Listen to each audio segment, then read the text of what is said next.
सहनावतु सहनौ भुनक्तु सह वीर्यं करवावहै तेजस्विनावधीतमस्तु मा विद्विषावहै।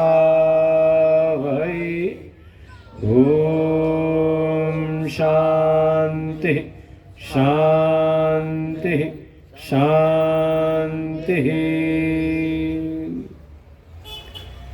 ॐ पार्थाय प्रतिबोधितां भगवता नारायणेन स्वयं व्यासेन ग्रथितां पुराणमुनिना मध्ये महाभारतम् अद्वैतामृतवर्षिणीं भगवतीम् अष्टादशाध्यायिनीम् अम्ब त्वामनुसन्दधामि भगवद्गीते भवद्वेषिणीम्। यं ब्रह्मा वरुणेन्द्ररुद्रमरुत स्तुन्वन्ति दिव्यैस्तवैः वेदैः साङ्गपदक्रमोपनिषदैः गायन्ति यं सामगा। ध्यानावस्थिततद्गतेन मनसा पश्यन्ति यं योगिनो यस्यान्तं न विदुसुरासुरगणा देवाय तस्मै नमः। शङ्करं शङ्कराचार्यं केशवं बादरायणं सूत्रभाष्यकृतौ वन्दे भगवन्तौ पुनः पुनः। ईश्वरो गुरुरात्मेति मूर्तिभेदविभागिने व्योमवद्व्याप्तदेहाय दक्षिणामूर्तये नमः। वालों की कल जैसी नहीं, अलग से पाठ करते 33वें श्लोक से।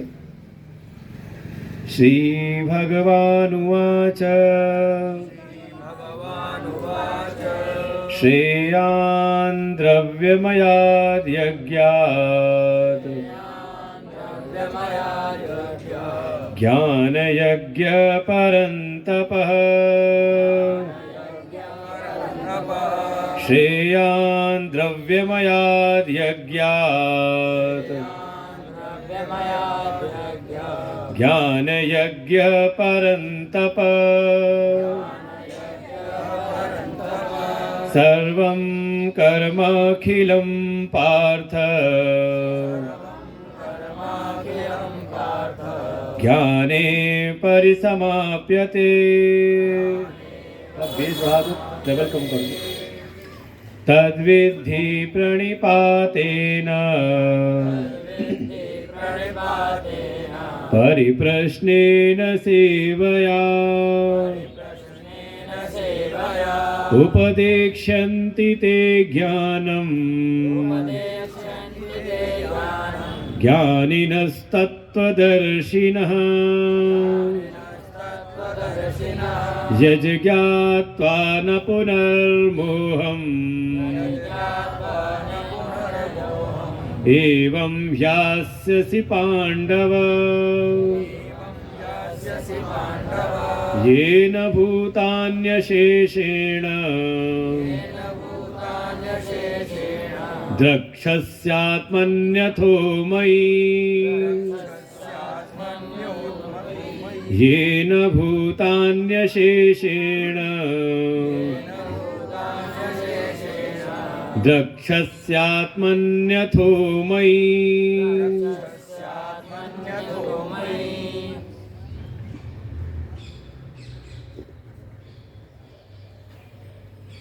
अनंत कोटि ब्रह्मांड नायक परात्पर ब्रह्म सच्चिदानंद स्वरूप परम पुरुषोत्तम भगवान श्री कृष्ण जी के चरणों में कोटिशः नमन।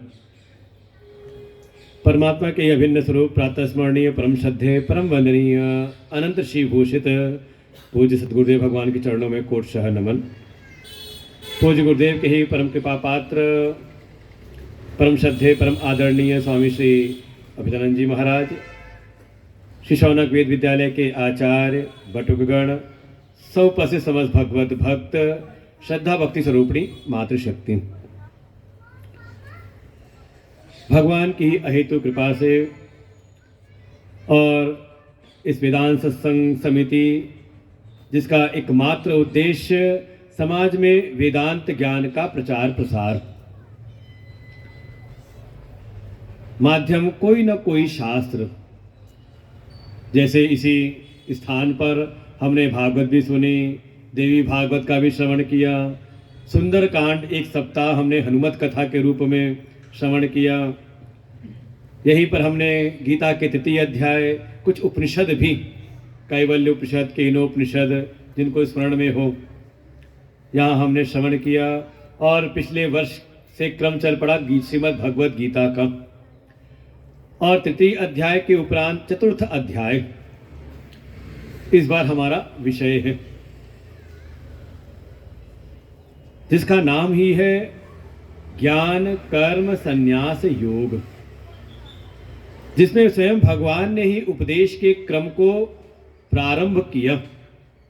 पूर्व के अध्यायों की भांति अर्जुन ने कुछ पूछा नहीं, बल्कि जो अर्जुन ने पूर्व के अध्याय में प्रश्न किए थे उसका उत्तर देते हुए जो वेदोक्त प्रवृत्ति और निवृत्ति दोनों प्रकार के धर्म हैं उनका प्रतिपादन करते हुए और जीवन का परम लक्ष्य ज्ञान की प्राप्ति,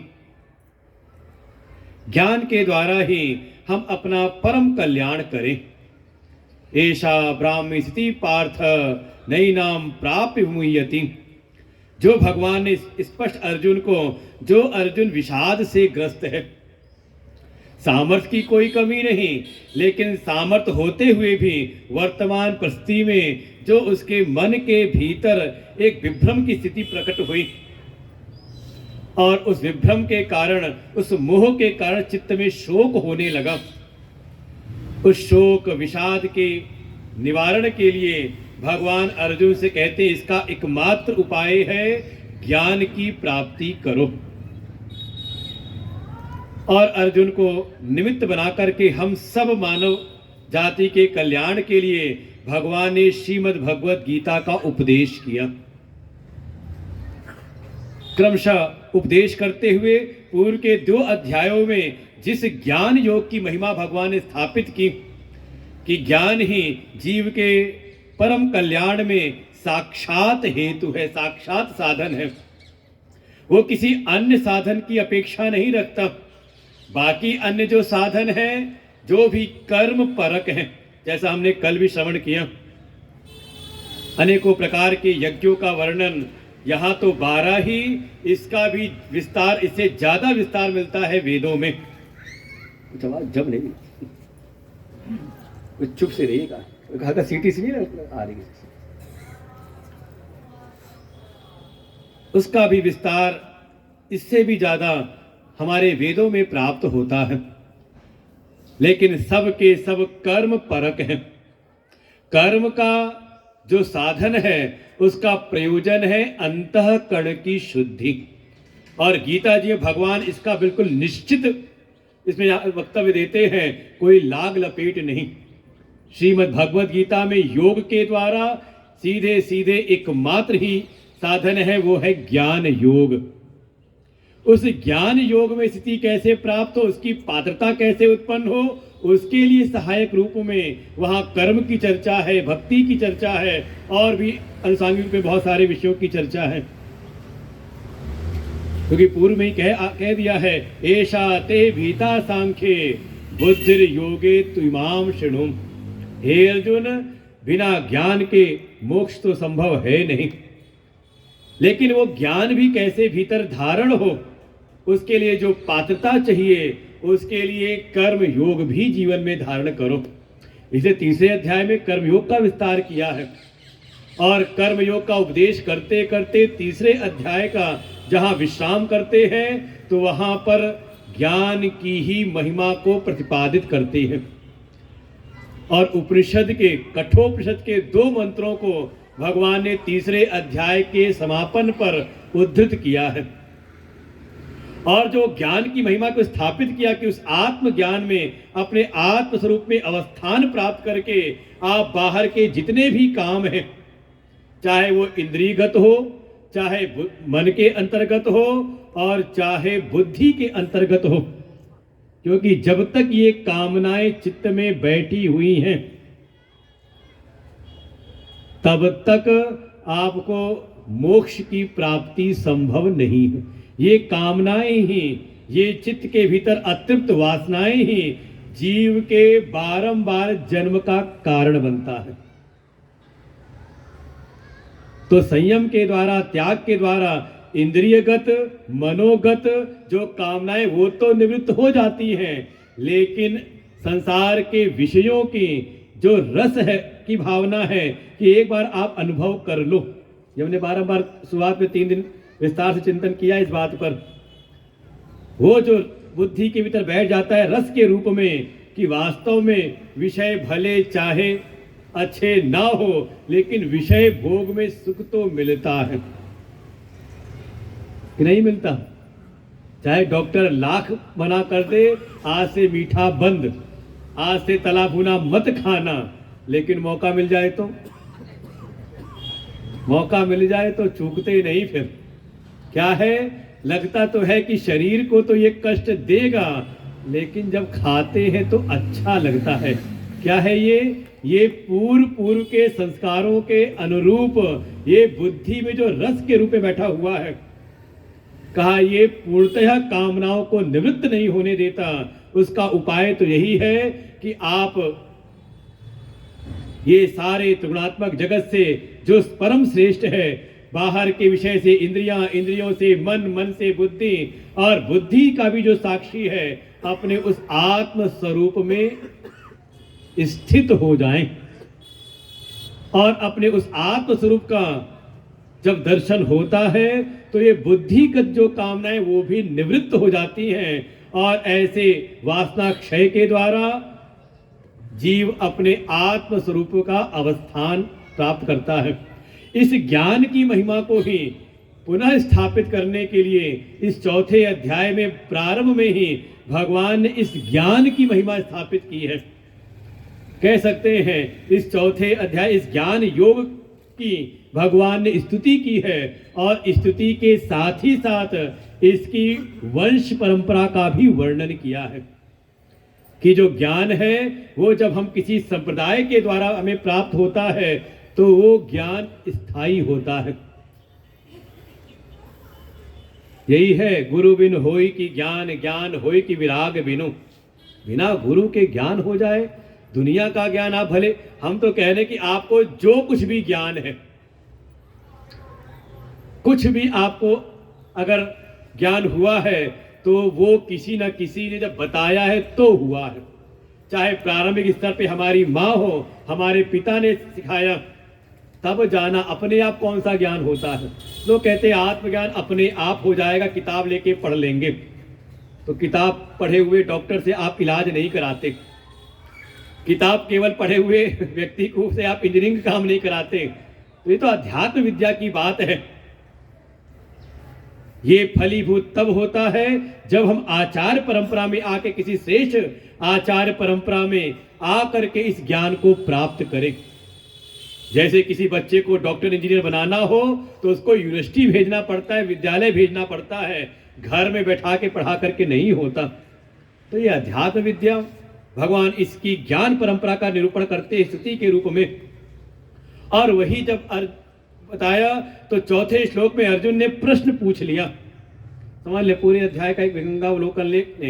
3 श्लोकों में भगवान ने इस ज्ञान की महिमा को स्थापित किया और साथ ही इसकी वंश परंपरा को। अर्जुन ने उसी पर पूछ लिया कि ये तो बड़ा विसंगत लग रहा है कि आपका जन्म तो अभी हुआ है, तो आपने सृष्टि के पूर्व सूर्य को ये ज्ञान कैसे दिया। और जैसी ये बात पूछी, भगवान ने फिर इस चौथे अध्याय में ही अवतारवाद के सिद्धांत को स्थापित किया और साथ ही साथ पुनर्जन्म को भी। हे अर्जुन, तू और मैं दोनों ही बारंबार जन्म लेते रहते हैं। बहूनि मे व्यतीतानि जन्मानि तव च अर्जुन। हे अर्जुन, तेरे और मेरे बहुत सारे जन्म व्यतीत हो चुके हैं। बस अंतर क्या है कि मैं सब जानता हूं, मैं सर्वज्ञ हूं और तू नहीं जानता। कैसे जन्म अवतार और पुनर्जन्म के सिद्धांत को स्थापित किया। फिर अगले श्लोक में अवतार कैसे लेते हैं वो बताया है कि अजन्मा होते हुए भी भगवान कहते हैं मैं जन्म लेता हूं। कैसे? अपनी माया शक्ति को अपने अधीन करके, प्रकृति में स्वाम अधिष्ठाय संभवामि आत्माया, अपनी माया शक्ति को अपने अधीन करके। और जो जीव आता है वो प्रकृति के अधीन होकर के आता है। अंतर यही है, वो सूत्र याद रखें। जिसकी चोटी माया के हाथ में, जिसको माया नचाए का उसको कहते हैं जीव, और जिसके हाथ में माया की चोटी, जो माया को नचाए का वही है मायापति ईश्वर। कैसे अवतार लेते ये बताया, कब कब अवतार लेते हैं अगले श्लोक उसको भी बताया। 7वें में यदा यदा हि धर्मस्य, कम से कम ये श्लोक तो याद ही कर लें, कोई ये ना कहे कि गीता जी का कोई श्लोक याद नहीं है। और वास्तविकता ये तो है, थोड़े अपने हिंदुत्व को का गौरव लेते हुए कम से कम उसको धारण तो करें, केवल जन्म से हिंदू ना बने रहें। क्योंकि आज देखिए समय कैसा है, वो भुलावे में ना रहे कि अभी हमारे घर में आग लगी नहीं है, आपके घर में आग पहुंचने में ज्यादा देर नहीं लगेगी। वो तो कह सकते हैं। ये तो हमसे बड़े भाग्यशाली है कि मोदी और योगी युग में हम जी रहे हैं कि हमने ऐसे अकल्पनीय चीजों को हमने होते हुए देख लिया है। राम मंदिर की स्थापना और भी सारे हमारे तीर्थों का उद्धार और हिंदुत्व की स्थापना, कि आज सारा विश्व हिंदुत्व की दुहाई दे रहा है। अरे विश्व की जो सबसे बड़ी शक्ति के जो राष्ट्रपति हैं वो भी हिंदुत्व के मुद्दे पर चुनाव लड़ रहे हैं, और बाकी तो जो हिंदुत्व को दुत्कारते थे, तिरस्कार करते थे, वो भी कहीं ना कहीं काल नेमी के रूप में हिंदुत्व बने हुए आ रहे हैं। लेकिन छद्म रूप है, सावधान रहना। भूले भटके उनके मुख से निकली आता है कि हम तो केवल लोगों को भ्रमाने के लिए बन जाते हैं। अभी एक स्टेटमेंट आया था पीछे में। लेकिन कम से कम अपने हिंदुत्व का गौरव धारण करें और कम से कम थोड़ा गुण से भी हिंदू बने, अपने शास्त्रों का स्वाध्याय। क्योंकि जब तक आप धर्म के मूल को नहीं पकड़ोगे तब तक आप वास्तव में हिंदुत्व में स्थित हो नहीं सकते। और किसी भी धर्म का जो मूल है वो है उनके शास्त्र, और हमारे सनातन धर्म का जो मूल है वो है वेद।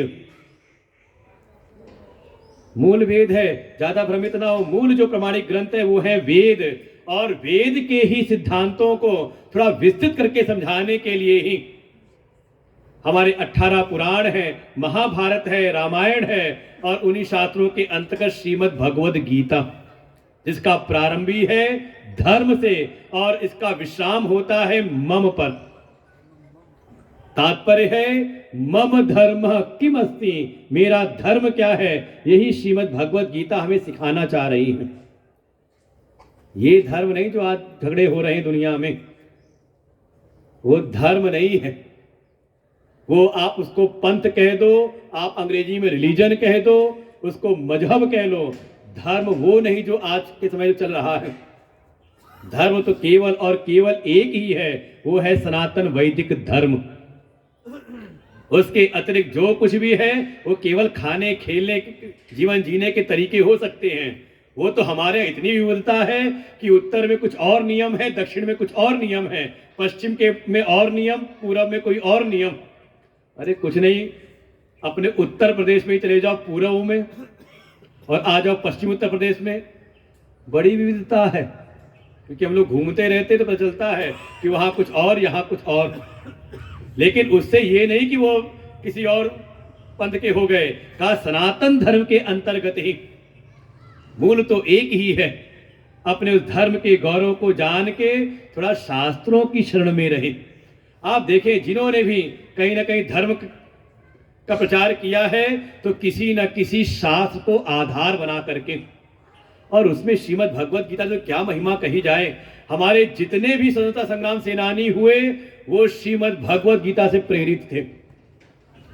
बल्कि एक समय की तो ऐसी घटना हम लोग सुनी हमने कि एक समय एक अंग्रेज अधिकारी को जब पता चला कि हाँ ये सब बड़े उतावले होकर के क्रांतिकारी बनते जा रहे हैं, तो उन्होंने जांच बैठाई कि ये प्रेरित कौन कर रहा है इनको। जैसे आज के समय बांग्लादेश में एक को बंद किया ना, एक महात्मा को, क्यों? क्योंकि ये हिंदुओं को इकट्ठा कर रहे थे, एकजुट कर रहे थे, तो इन्होंने कहा इसी को पकड़ो। तो उन्होंने भी जांच बैठाई कि पता करो ये सब प्रेरित किससे हो रहे हैं, उसी को पकड़ लो। तो जब जांच वांच बैठी, जब निकल करके आया तो किसी ने कहा ये सब जो भी हैं ये सब कहीं ना कहीं गीता, एक ग्रंथ इनका है, एक किताब है, उनके लिए किताब थी, एक बुक है जिसका नाम है गीता, ये सब उससे प्रेरित हो रहे हैं। उसने तुरंत कहा ये जिसने इसको छापा हो, जो जिसने इसको लिखा हो उसको पकड़ के लाओ ढूंढ करके। तब धीरे पता चला कि ये किसी आदमी ने नहीं, किसी व्यक्ति का कृष्णा नहीं, बल्कि ये परमात्मा की या स्वयं पद्मनाभस्य मुख पद्मात् विनिसृतः, ये तो उनके कोई धार्मिक ग्रंथ के अंतर्गत है। ऐसा भाव था उस समय कि सब गीता के द्वारा, क्योंकि गीता ही धर्म का परिचय कराती है कि मैं अगर अपने व्यक्तिगत जीवन में हूं तो मेरा क्या धर्म है, परिवार में हूं तो मेरा क्या धर्म है, क्या कर्तव्य है, मैं समाज का एक हिस्सा हूं, राष्ट्र का हिस्सा हूं तो राष्ट्र के प्रति मेरा क्या कर्तव्य है। ये कर्तव्य का बोध कराना ही श्रीमद् भगवत गीता का कह सकते हैं एक प्रयोजन है। अपने स्वस्वरूप का बोध करा करके कर्तव्य परायण बना देना। ऐसे ही भगवान भी अपने अवतार, अपने पुनर्जन्म कब लेते हैं? तो धर्म की स्थापना के लिए। क्या करते हैं? तो एक श्लोक है ही, परित्राणाय साधूनां विनाशाय च दुष्कृतां धर्म संस्थापनार्थाय, ये 3 कार्य बताए। और इन सारे अवतार रहस्य का जो पर्यवसान है, इसकी परिणति है, वो है कि इस अवतार रहस्य को जान करके हम अपने भी स्वरूप को जाने और जान करके समस्त बंधनों से मुक्त हो जाएं। और इस विषय को भगवान थोड़ा विस्तृत करते हैं कि जिन्होंने भी जान लिया वो वास्तव में कर्म, भक्ति, ज्ञान, इसकी साधना करते हुए वो अपने आप को उन्होंने परम पवित्र किया और ज्ञान तपस्या के द्वारा ही उन्होंने मेरे परम भाव को प्राप्त कर लिया। वीत राग भय क्रोध मनमया माम उपासितः बहवो ज्ञान तपसा मद्भाव मागता। ऐसे बहुत सारे, तो सब क्यों नहीं हो जाते? तो भगवान कहते हैं सबको अभी जरूरत नहीं है। जैसे आज के समय ही कह सकते हैं सब राष्ट्र रक्षा के लिए क्यों नहीं खड़े हो जाते? क्योंकि लगता है कहीं तो ऐसे वो अभी अपने स्वार्थ की पूर्ति में जीवन जीने में लगे हुए हैं कि बस थोड़ा अपना रोटी कपड़े मकान की व्यवस्था हो जाए, इसी में जीवन रत लग किए हुए हैं। कोई बिरले हैं जिनके भीतर ये भावना आती है कि अपने राष्ट्र का उद्धार कैसे करूं, राष्ट्र का हित कैसे करूं, अपने राष्ट्र के विकास में मैं क्या अपना योगदान दूं। सब में नहीं आती। भगवान भी कहते ऐसे ही सारे समाज में भी सबके मन में नहीं। बाकी जो जिस भाव से मेरी शरण में आता है तो भगवान शरणागति का लाभ बताते हैं।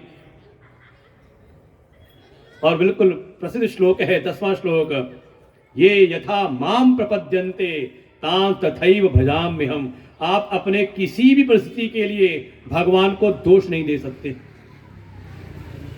आपकी वर्तमान में जो परिस्थिति है वो आपके स्वयं के द्वारा है। जैसे आप संकल्प लेते हो वैसी परिस्थितियां आपके सामने प्रकट होती हैं। कोई भोग की प्राप्ति करना चाहता है तो भगवान कहते हैं उसको भोग की प्राप्ति में सुलभता करा देता हूं, और कोई मोक्ष चाहे तो उसको मोक्ष की प्राप्ति में करा देता हूं। ये यथा मां प्रपद्यन्ते, जैसे दर्पण के सामने आप जैसा भाव लेकर के जाओ, दर्पण क्या दिखाता है? आपका मुंह टेढ़ा है तो सीधा करके नहीं दिखाएगा, आपका मुख अगर क्रोध वाला है तो प्रसन्नता वाला नहीं दिखाएगा। भाई जैसे आप गए वैसा दर्पण दिखा देता है। भगवान तो कहते मैं तो बस तथास्तु, उनका वाक्य है। आप गए प्रभु ऐसा हो जाए, भगवान कहते वैसा ही हो, तथास्तु। ऐसे शरणागति के लाभ। लेकिन साथ ही कह सकते हैं भगवान के स्वभाव को वर्णन किया है कि भगवान की शरण में जो जिस भाव से आता है भगवान उसके भाव को पूर्ण करते हैं। प्रपन्न पारिजाताय तोत्र वेत्रैक पाणय, प्रपन्न के लिए, शरणागत के लिए भगवान कल्प वृक्ष के समान है। कोई भगवान की शरण में तो आए, अपने कल्याण के लिए इच्छुक तो हो, और उसके लिए बिल्कुल सटीक दृष्टांत है वो कथा। अर्जुन और दुर्योधन दोनों गए थे भगवान की शरण में, दोनों विरोधी हैं और दोनों ही तृप्त होकर के आए हैं, संतुष्ट होकर के आए हैं, कोई असंतुष्ट होकर के नहीं आया। दुर्योधन भी संतुष्ट होकर आया और अर्जुन तो संतुष्ट हुए ही हुए। ऐसे ही भगवान का स्वभाव है, इसलिए थोड़ा हम भी अपने स्वभाव को बदलें। इसी क्रम में भगवान ने वर्ण व्यवस्था का भी प्रतिपादन किया।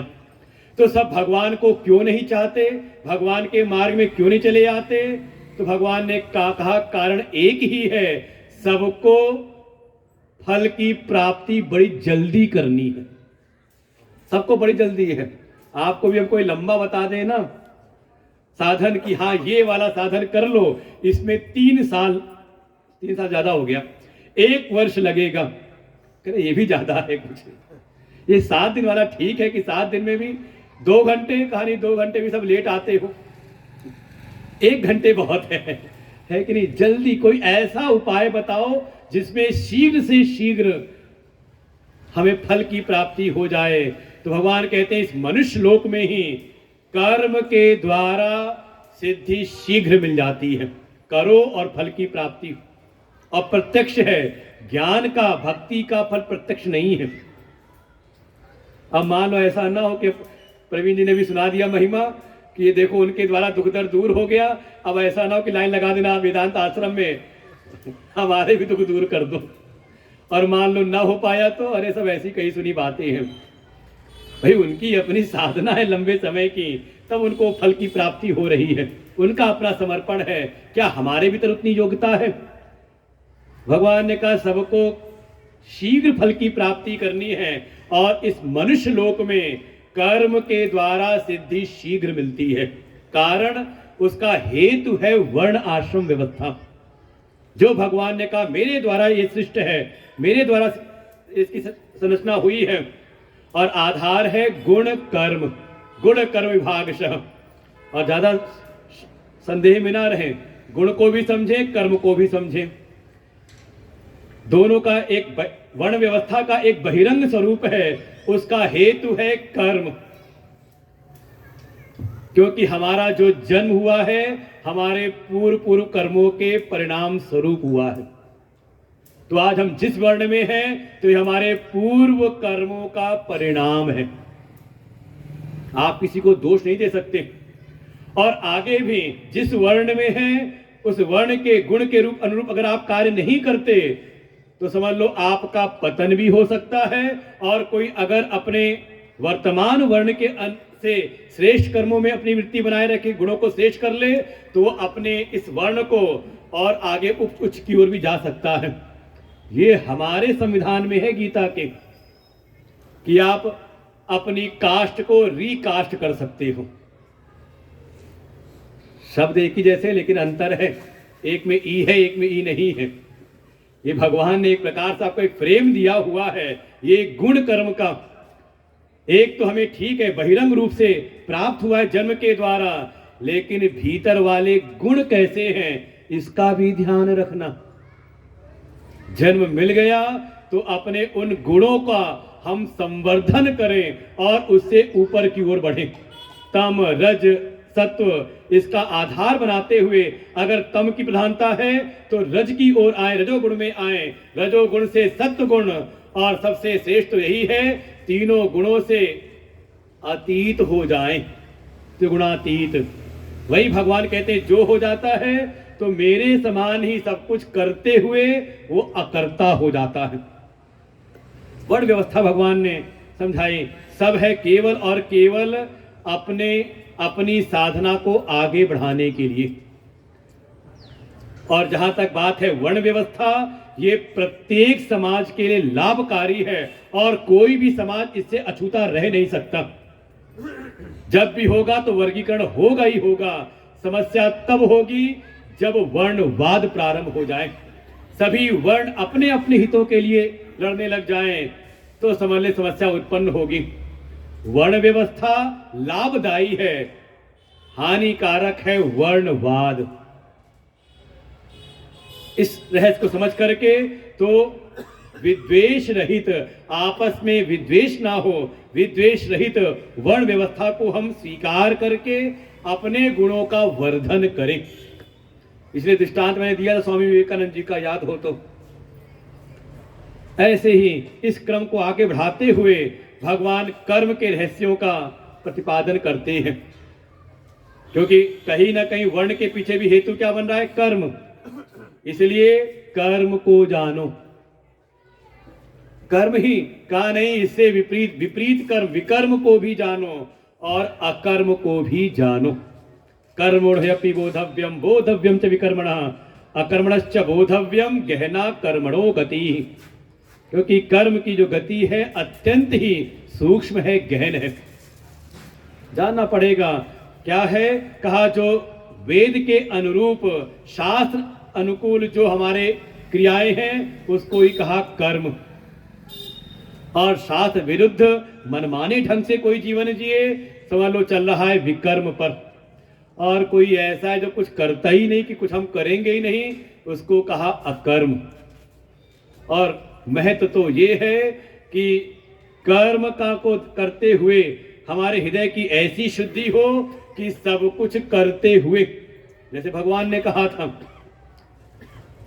कि सब कुछ करते हुए भी वेद्दि अकर्तारम अव्ययम, मुझको अकर्ता ही जानो। तो ऐसे ही कर्म करते हुए हृदय की ऐसी शुद्धि हो कि हम अपने भीतर भी कर्म करते हुए अपने आप को अकर्ता ही जान ले। ये जो डूअरशिप है, मैं करने वाला हूं, ये कर्म के प्रति जो आपका एक संग है उससे आप मुक्त हो जाएं। गत संगस्य मुक्तस्य ज्ञानावस्य चेतसः, और वो ज्ञान कर्म के संदर्भ में जो ज्ञान की स्थिति है, भगवान ने इस अध्याय के मूल सूत्र को स्थापित किया। और संख्या भी 18वां, 8 और 1 जोड़ दो तो 9 पूर्णांक है। मूल सूत्र है कर्मण्य कर्मण्य अकर्म यह पश्येत् अकर्मणि च कर्म यह, सब बुद्धिमान मनुष्येषु सयुक्ता कृष्ण कर्म कृत।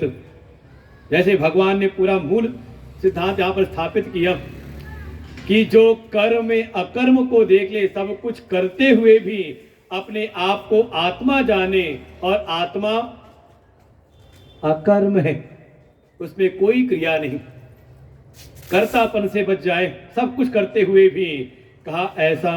और लौकिक दृष्टि से जो कर्मों का त्याग कर देते बिना आत्मज्ञान के हम कुछ भी नहीं करेंगे, भगवान कहते उसमें भी कर्म को देख ले। ऐसा जो ज्ञान प्राप्त कर ले, इस ज्ञान के द्वारा उसके जीवन में कर्म का संन्यास होता है, कर्म का त्याग करके नहीं, कर्म छोड़ करके नहीं। ये भगवान को बिल्कुल मंजूर नहीं गीता में। गीता का जो योगी है वो आलसी नहीं है, कर्मठ है, बल्कि संसार में जो कोई करता उससे ज्यादा करने वाला हो जाता है।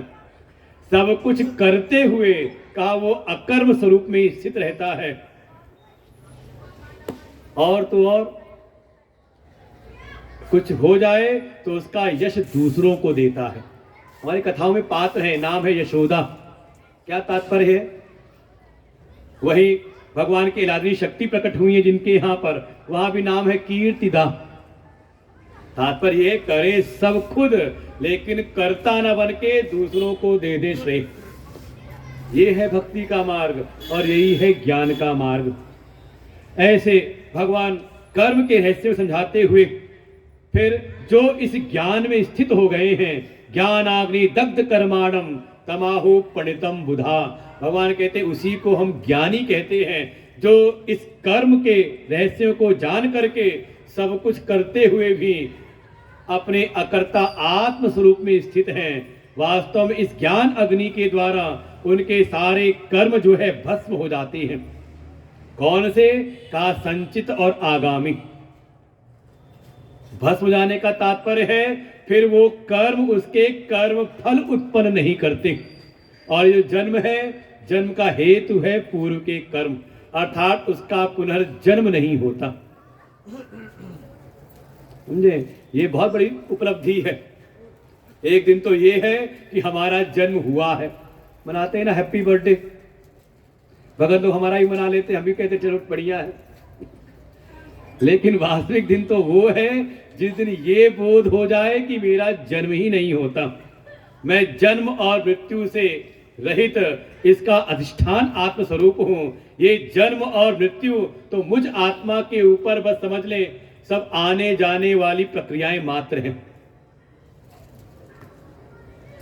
ऐसा ज्ञान हो जाए, ज्ञान होते ही उसके जितने भी पूर्व संचित हैं, जो आगे होने वाले आगामी हैं, वो फल उत्पादन नहीं करते, अर्थात उसका फिर जन्म नहीं होता। और फिर ऐसे ज्ञानी का जो जीवन है वो तो यज्ञाय आचरतः कर्म सर्वम प्रविलीयते, उसका तो जो जीवन है वो यज्ञमय हो जाता है। और ऐसे जो ज्ञानी हैं उनकी तो क्या महिमा गाई जाए। भगवान ने क्या स्तुति की ऐसे ज्ञानी की, ब्रह्म यज्ञ का दिया वहां पर कि उनका तो पूरा जीवन ही जैसे ब्रह्म यज्ञ है, ब्रह्म कर्म समाधिना, कर्म के संदर्भ में का वो समझ ले ज्ञान की प्राप्ति, ज्ञान में स्थित हैं और उनके जीवन में ब्रह्ममय दृष्टि हो गई है। जो कुछ भी है कर्म के, जो भी कारक है, कर्ता, क्रिया, कर्म और करण, ये सब के सब उनके लिए ब्रह्म है।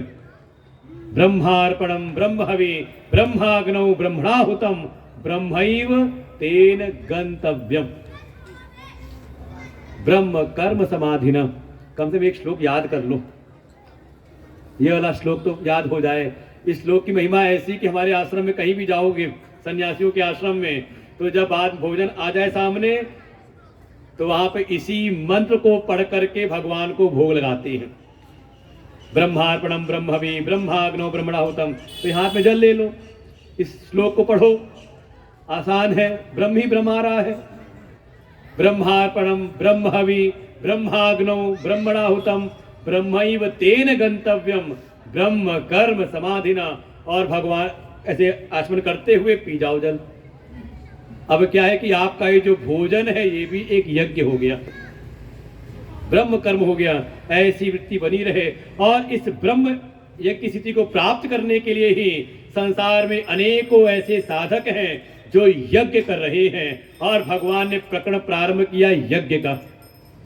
कोई देव यज्ञ कर रहे हैं, कोई ब्रह्म यज्ञ कर रहे हैं, कोई ऐसे हैं योग यज्ञ में रत हैं, कोई प्राणायाम यज्ञ कर रहे हैं,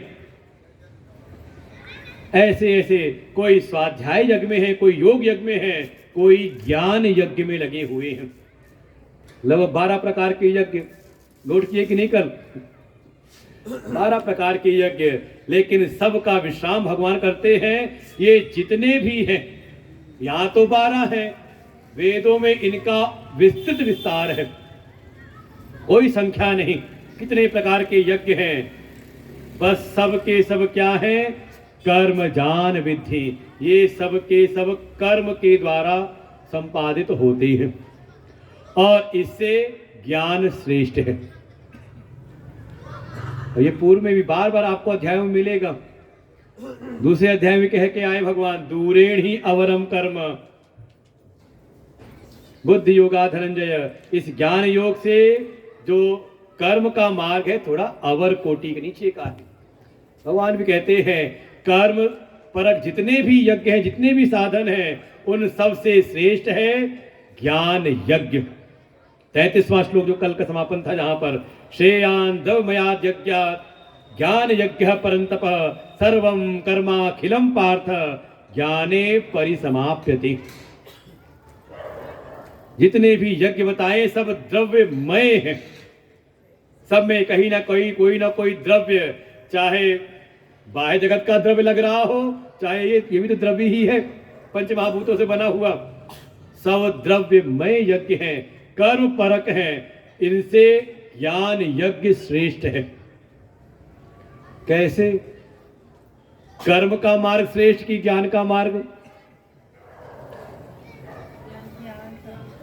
चलो कम से कम आपने कहा तो कुछ बोले ही नहीं। हेतु क्या है? तो हेतु ये है कि कर्म में फल का उत्पादन होता है। ये सूक्ष्म रहस्य समझना। कोई भी कर्म है वो फल को उत्पन्न करता है, और सबसे बड़ा फल क्या है? कहिए बार बार जन्म मिलना। फल का आरंभक है कर्म, लेकिन जो ज्ञान है वो फल को उत्पन्न नहीं करता। कोई नवीन फल नहीं होता। क्यों नहीं होता? तो इसका भी हेतु है। इसलिए भगवान से डरो न डरो, गुरु जी से डरो न डरो, लेकिन अपने कर्मों से जरूर डरना। ये आप क्या कर रहे हो, ये समझ लो। ये सिद्धांत गांठ बांध लेना। क्या कहा?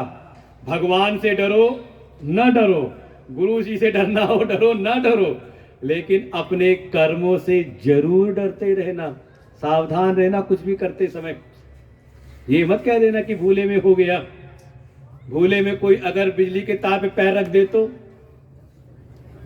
कोई बच्चा रख दे पैर तो नहीं होगा ना, बिजली माफ कर देगी उसको। वो पहले एक टीवी पे आता था विज्ञापन साक्षरता के ऊपर, कि कोई घर में बीमार थी माता जी, उनको खांसी आ रही थी, तो बच्चे ने उठाई बोतल अलमारी से पिला दी। एक दिन बेटा घर में था नहीं, माता जी को फिर खांसी का धसका उठा, खांसी आने लगी, क्या करें? उसने फिर इसको याद आया, अलमारी खोली तो वहां 2 बोतल, दूसरी बोतल और रखी थी।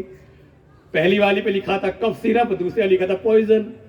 अब बेचारी अम्मा तो पढ़ी लिखी थी नहीं, भूले से उन्होंने उठा लिया पॉइजन। तो जान के तो नहीं पी रही है ना, अनजाने में ही अज्ञानतावश पी रही है ना, तो नहीं मरेंगी। तो विज्ञापन देखा कि नहीं? ये टीडी दूरदर्शन पर आता था विज्ञापन। ये अवश्यमेव भोक्तव्यम कृतम कर्म शुभाशुभम। चाहे आपके शुभ कर्म हो चाहे अशुभ कर्म हो, दोनों का ही फल आपको अवश्य ही भोगना पड़ेगा। इसका हेतु है कि जो कर्म का मार्ग है उसमें कर्ता का तंत्र चलता है। इसे कहते हैं, एक शास्त्रीय शब्द है कर्तृतंत्र। इसमें कर्ता का तंत्र है, कर्ता स्वतंत्र है, वो करे ना करे या अन्यथा कर ले, आपको स्वातंत्र प्राप्त है। जो प्रारब्ध है वो आपको परिस्थिति एक देता है, उस परिस्थिति में आप कैसी चेष्टा करते हैं इसके लिए आप स्वतंत्र हैं। प्रारब्ध किसी को परतंत्र नहीं करता, सावधान रहे। गीता जी का ये सूत्र पहले ही दे के आए, कर्मणि एव अधिकार। हे अर्जुन, तेरा ही कर्म में अधिकार है, तुझको कर्म में अधिकार है। मां फलेषु कदाचन, फल पर अधिकार नहीं है। वो फल तो मिलेगा जैसे आपके कर्म होंगे। वहां कर्ता का तंत्र है, कर्ता स्वतंत्र है, करे ना करे या उसको अन्यथा करे। लेकिन जो ज्ञान का मार्ग है उसमें कर्ता का तंत्र नहीं, कर्ता स्वतंत्र नहीं है, बल्कि उसमें चलता है वस्तु का तंत्र। ये दो शब्द चित्त में बैठा लेना, कभी आगे जब सुनोगे तो आसानी रही। कर्तृतंत्र और वस्तु तंत्र। ज्ञान के मार्ग में हम स्वतंत्र नहीं हैं, बल्कि जो वस्तु जैसी है आपको वैसा ही जानना पड़ेगा। तब उसको कहेंगे ज्ञान, तब उसको कहेंगे प्रमा। और आपने वैसा नहीं जाना तो समझ लो आप भ्रम में हैं। बात कर लो, तुम्हारी बात ज्यादा जरूरी है। हम इतना गहन सिद्धांत लेकर के आ रहे हैं, लेकिन हाँ, बाहर ही बैठना, बीच में मत आना। इसे कहते भगवान ने गीता जी में कहा ये अपात्र हैं ज्ञान के। बिल्कुल, जो तपस्वी ना हो, संयमी ना हो, जिनको भगवान के इस ज्ञान के प्रति महत्व बुद्धि ना हो, तो उसके लिए फिर कुछ कह नहीं सकते। ये सब फल मिलता है जीवन में। इसलिए मैं आज आखिरी दिन है, आज बिल्कुल कड़वी दवा है आज। फिर कल तुम आना चाहे मत आना। अब बाहर ही बैठो दादाजी, अब बीच में मत आना फोन लेकर के। आप पीछे बैठो, अब पीछे बैठो फोन लेकर के, अपना पीछे बैठो, पीछे। अरे कुछ भी हो।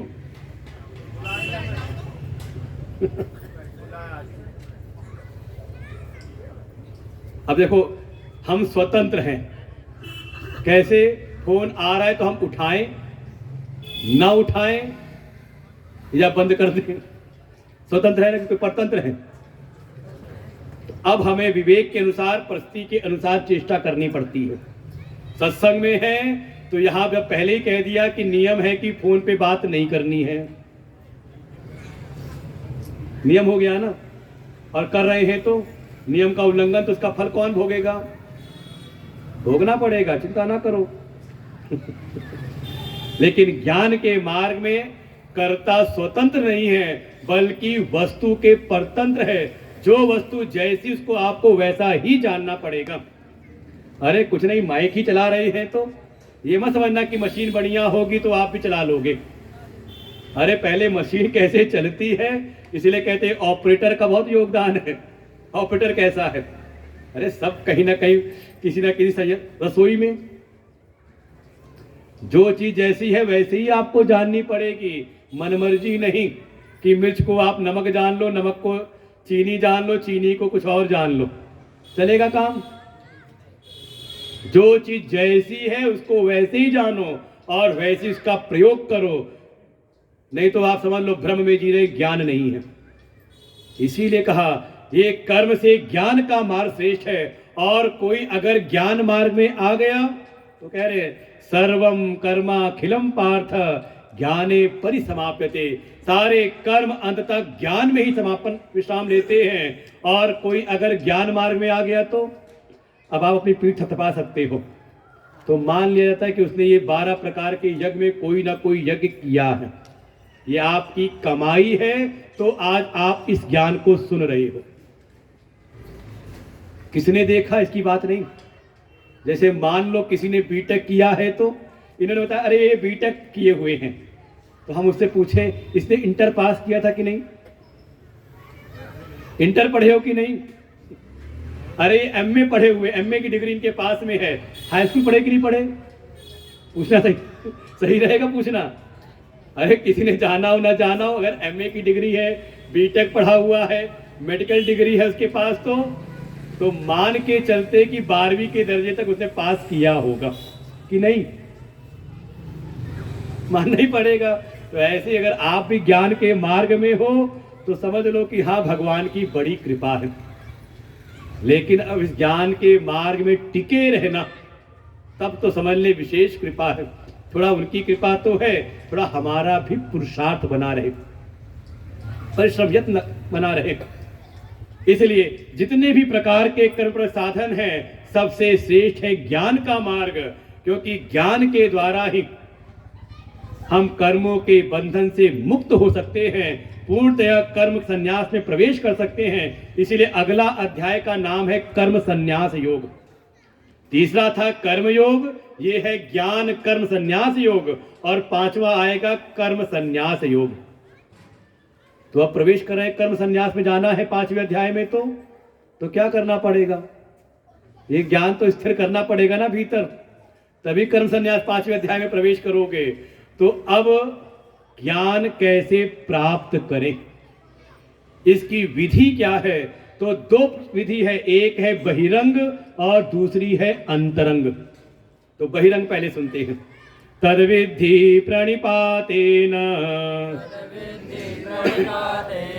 परिप्रश्नेन सेवया उपदेक्ष्यन्ति ते ज्ञानम् ज्ञानिनस्तत्त्वदर्शिनः यज्ञात्वा न पुनर्मोहम् एवं यास्यसि पाण्डव येन भूतान्यशेषेण द्रक्ष्यस्यात्मन्यथो मयि। तद विद्धि,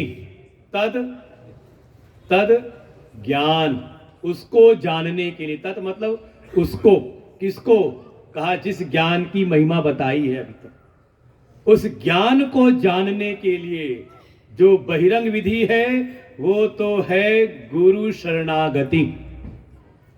आचार्यवान पुरुषो वेद। जो आचार्यवान है, जो गुरु शरणागत हैं, वास्तव में वही उस परम तत्व तक पहुंच सकते हैं। उस परम तत्व के ज्ञान के लिए, उसको जानने के लिए, विद्धि जानने के लिए क्या करें? तो पहले कहा प्रणिपातेन, प्रणिपात करें। प्रणिपात कहते हैं प्रणाम करें। पुरुष हो तो साष्टांग प्रणाम करें, 8 अंग करके। माताएं हैं तो कम से कम पंचांग प्रणाम करें, नहीं तो कम से कम हाथ जोड़ के प्रणाम तो करें। झुके तो अपनी इस अहंकार की मुंडी को झुकाएं, तो अकड़ करके ज्ञान नहीं मिलता। अच्छा, आपके दरवाजे में कोई अकड़ करके आए और कहे चीनी दे दो कुछ मांगे अकड़ करके दोगे? ये तो ज्ञान की बात है, आप अकड़ करके ज्ञान मांग लो। ये परंपरा चल पड़ी है ना। पहले होता था शिष्य जाते थे गुरु के पास में तो उनको ज्ञान होता था, विद्यावान होते थे। अब गुरु बुलाए जाते हैं इसलिए हम लोग समझ लेते हैं वास्तव में पात्र वो हैं जो बीच बीच में कभी कभी आश्रम भी पहुंचते हैं। गुरु जी, एक संशय था, एक जिज्ञासा थी, तो कहता है वास्तव में ये पात्र है। और बाकी तो आप बुलाते रहो तो हम आते रहेंगे, मना नहीं करने वाले। कम से कम शांति से आप बैठ के सुन रहे हैं, ये भी आपकी महिमा ही है, भगवान की कृपा है। नहीं तो इस ज्ञान यज्ञ में सबका प्रवेश नहीं होता। आपने वो 12 प्रकार के 12वीं दर्जा आपने प्राप्त पास कर रखा है, सर्टिफाइड हो आप कि आप ज्ञान यज्ञ में हो। बस आगे भी बने रहें, उसके लिए पहला ही है कि पहले प्रणिपात करें, प्रणाम करें, फिर सेवया। दूसरी बात आ गई, सेवया को पहले ले आना। परिप्रश्न, प्रश्न पहले नहीं, पहले जिससे पूछना है थोड़ी उसकी सेवा करें। अच्छा, अब मान लो आपके पास कोई आए, आपको नमस्कार करे, थोड़ी आपकी महिमा प्रशंसा करे, थोड़ा आपका कुछ काम करे और उसके बाद कुछ मांगे तो दोगे ना। तो सेवया, फिर थोड़ा गुरु की सेवा करें, उनके जो प्रकल्प हैं उसमें अपनी समर्पण करें। वास्तव में उनको आवश्यकता नहीं है, ये सेवा के द्वारा हमारा अंतःकरण शुद्ध होता है। वहाँ गौशाला है तो गौ सेवा करें, वहाँ विद्यालय है तो विद्यालय में कोई सेवा करें। और कल तो मैं बड़ा अच्छा लगा, दिख नहीं रहे कहाँ गए वो हमारे कौशल महर्षि जी, है कि नहीं? कल उन्होंने खुद ही आके कहा क्या मैं कोई सेवा दे सकता हूँ? तो हम लोग की आदत है कि पहले पूछे थे आप करते क्या हो, क्या सामर्थ्य है। उन्होंने कहा मैं अध्यापक, प्रधान अध्यापक रहा हूँ, प्रिंसिपल रहा हूँ। तो हमने कहा सेवा यही है कि विद्यार्थी है उनको आके हम वेद तो हम पढ़ाते हैं, शास्त्रों का ज्ञान हम देते हैं, आप आकर के उनको अंग्रेजी, गणित, विज्ञान पढ़ा दो। हमारे प्रवीण जी करते हैं, जब रहते हैं आश्रम में तो 7 दिन बच्चों को कुछ ना कुछ अपने गुण, अपने विषय सिखाते रहते हैं उनको। तो ऐसे, लेकिन ऐसी हमें याद आया एक समय ऐसे ही कोई आया, उन्होंने कहा गुरुजी क्या सेवा करूं? तो गुरुजी पूछा तुम करते क्या हो? तो उसने कहा गुरुजी वो जो अंतिम क्रिया होती है ना किसी की, उसी की सामग्री रखता, सब उसी के सप्लाई करता हूँ, लकड़ी वकड़ी जो है। गुरु ने कहा धन्य हो, तुम्हारी सेवा की आवश्यकता है। मतलब स्वयं प्रेरित होकर के सेवा में आगे बढ़े। सेवया, बिना सेवा के ज्ञान की प्राप्ति नहीं होती। प्रणिपातेन सेवया, क्योंकि हो जाता है नमस्कार प्रणाम तो कोई भी कर ले, लेकिन सेवा में उसके भीतर का भाव प्रकट होता है। क्योंकि सेवा हम वही करते जहां थोड़ा झुकने का भाव हो, और जहां थोड़ा अहंकार टिका हुआ है तो आप सेवा में नहीं लग सकते। और फिर कहा परिप्रश्नेन, फिर आप अपने भीतर के प्रश्न पूछो। बस ये मत पूछ लेना कि गठिया बाई कैसे दूर हो, ये प्रेत बाधा कैसे दूर हो। प्रश्न कैसे हो, ये बंधन क्या है, मुक्ति कैसे होगी, आत्मा क्या है, परमात्मा क्या है, जीव क्या है, ईश्वर कौन है, ये जगत का रहस्य क्या है, ऐसे तात्विक प्रश्न पूछे। तद विधि, उसको जानने गए थे ना, ये ज्ञान क्या है। ये मत जानने जाना कि हमारी गृह दशा देख के बता दो, तो हम कहते हैं ये महाराज ये ज्यादा ज्ञानी है, हमें कुछ नहीं आता, हम तो इनकी सेवा में रहते हैं, यही जानते हैं सारा तंत्र मंत्र और दुनिया भर की सारी ज्योतिष ज्योतिष। महाराज जी देखते कुंडली उंडली सब यही देखना जानते हैं, हमें तो कुछ आता ही, बस सेवा वा कर लेते हैं। क्या प्रश्न करना, इसका विवेक। परिणाम क्या होगा, आपकी सेवा आपके उस विनम्रता को देख करके और आपके प्रश्नों को देख करके फिर जो ज्ञानी हैं, केवल ज्ञानी नहीं, केवल उनको जिनको बौद्धिक ज्ञान ही नहीं, बल्कि उस ज्ञान का जिन्होंने दिग्दर्शन कर रखा हो, तत्वदर्शिनः, दो लक्षण दिए हैं। किसके पास जाएं ज्ञान के लिए, ये भी जानना हो तो शास्त्र में आना पड़ता है। चाहे आप उपनिषद में वेद में जाओ तो वहां भी यही है, तद विज्ञानाय गुरुम एव अभिगच्छेत, समित पाणी श्रोत्रियम ब्रह्मनिष्ठम।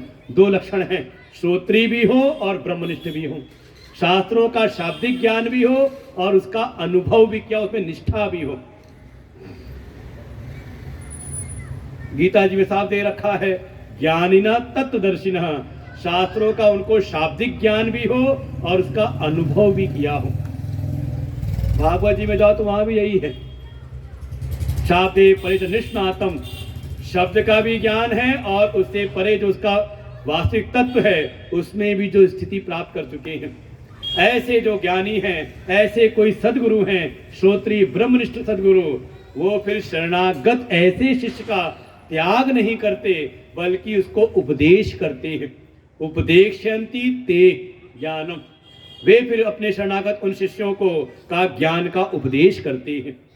फल क्या होता है का उसको जानकर, ज्ञात्वा, करके कुछ नहीं। यहां कोई वो ये अपनी आत्मा की बात है, भाई कोई बाह्य जगत का विषय हो तो उसको पहले जानो फिर करो तो मिलेगा। लेकिन तो मिला हुआ आत्मा है ना, अपनी आत्मा है ना, पड़ोसी की आत्मा नहीं है, अपनी आत्मा का ज्ञान है। तो उसकी अनुपलब्धि में, उसकी अप्राप्ति में केवल एक ही हेतु है, अज्ञान। और जैसी ज्ञान के द्वारा अज्ञान का पर्दा फटा तो वो जान गया कि मैं आत्म स्वरूप हूं। यज ज्ञात्वा, उसको जान करके फिर उसका कभी मोह उसके भीतर नहीं आता, ना पुनर्मोहम। एक बार जान लिया, अनुभव हो गया, गुरु ने अनुभव करा दिया तो उसके जो है कभी मोह नहीं आता। जैसे अभी यास्यसि, हे अर्जुन एवं यास्यसि, जैसे अभी तुम कर रहे थे ऐसा फिर उसके जीवन में मोह नहीं आता। और होता क्या है का उसको वो ज्ञान की दृष्टि मिलती है जिसके द्वारा येन अर्थात ज्ञानेन, उस ज्ञान के द्वारा वो फिर रक्षसी, देखता है। जैसे अर्जुन कह रहे तू देखेगा, हे अर्जुन उस ज्ञान के द्वारा देखेगा। क्या देखेगा? भूतानि अशेषेण, अशेषेण भूतानि, कुछ किसी को भी छोड़ते हुए नहीं, सबको समझ लो। जो कुछ भी आपकी कल्पना में, जो आप जानते हो, जिसको नहीं भी जानते हो, उन सारे भूतों को, जो कुछ भी उत्पन्न हुआ है, उन सब को आप समझ लो, अपनी देह से लेके ब्रह्म लोक तक, ब्रह्मा तक को, ये सारे भूतों को तू देखेगा कहाँ का? अपनी आत्मा में, आत्मनि। अरे अरे रुको रुको, अथो मैं मुझ में, समझे? ये मूल सूत्र है ये वेदांत का। इसे कहा ब्रह्मात्मैक्य बोध, अर्थात जो सारे जगत के अधिष्ठान ब्रह्म है और जो मेरा अधिष्ठान जो आत्म चैतन्य है, ये दो नहीं बल्कि दोनों एक हैं। उसको ब्रह्म और आत्मा के एकत्व का बोध, यही ज्ञान उद्धव जी के उपदेश के द्वारा गोपियों को हुआ था। कभी खुद भागवत पढ़ना, उन्होंने अपनी आत्मा के रूप में भगवान को जान लिया और उनके भीतर का सारा ताप दूर हो गया। भागवत खुद पढ़ के देखना, उद्धव प्रसंग जो है, वो जो कथा में सुनाते हैं वक्ता लोग, वो नहीं कहानी बना बना करके अपने मन गणंत, मूल भागवत जो है ये है। कहा ये समझ ले, ये हमारे वेद के महावाक्य हैं।